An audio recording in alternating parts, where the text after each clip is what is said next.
ఈరోజు మనం ఆహారంతో ఆరోగ్యంలో ఒక చక్కటి పానీయం. ఇది స్టవ్ మీద పెట్టి వేడి చేయాల్సిన పని లేదు. ఇది ఈజీగా అయిపోయే ఒక చక్కటి పానీయము.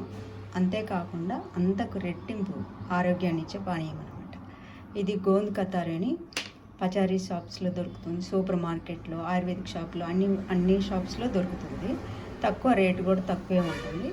దీన్ని మనము రాత్రి నీళ్ళల్లో నానబెట్టుకుంటే పెద్దగా అవసరం లేదు. ఒక ఇద్దరికి 2 గ్లాసులు సరిపోవాలి అంటే ఇంత వేస్తే సరిపోతుంది. చాలా ఎక్కువ అయిపోతుందండి. ఈ 3 పలుకులు లేదా సన్నగా మన షుగర్ క్రిస్టల్స్ లాగా కూడా వస్తుంది అన్నమాట. ఇలాగా దాన్ని కూడా కొంచెంగా వేసుకుంటే మనకు సరిపోతుంది. రాత్రి అంతా నానితే ఉదయానికల్లా సగ్గుబియ్యం నాన్నట్టు సాబుదానిలాగా అయిపోతుంది అన్నమాట.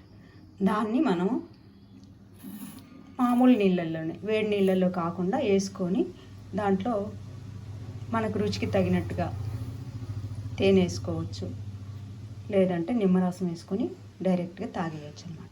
దీనివల్ల మనకు ప్రయోజనాలు ఏంటంటే కడుపులో అల్సర్స్, గ్యాసు, కడుపులో మంట రావటం దీన్ని తగ్గిస్తుంది.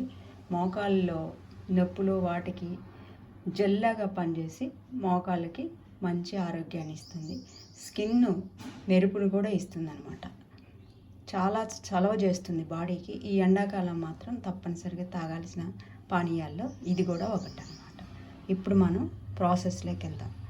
దీన్ని నానబెట్టుకుంటే ఇలా వస్తుందన్నమాట. ఇలా వస్తుంది, ఈ జెల్ లాగా తయారవుతుంది. దీన్ని మనము ఒక 2 స్పూన్ల వరకు, ఒక గ్లాసుకు 2 స్పూన్ల వరకు వేసుకొని సరిపోతుంది. నేను సబ్జా గింజలు కూడా నానబెట్టుకున్నాను. వీటిని కూడా 1 స్పూన్ వేసుకుంటా. దీన్ని కూడా చాలా మంచిదన్నమాట. ఇవి కూడా మనకు స్కిన్కి కానీ లేదా బాడీ హీట్ తగ్గించడానికి కోసం కానీ, చర్మ సౌందర్యానికి కూడా. ఇప్పుడు దీనికి తగినన్ని నీళ్ళు పోసుకున్నాం. దాంట్లో రుచికి తగినట్టుగా కొంచెం తేనె కలుపుకున్నాం. సరిపోతుంది.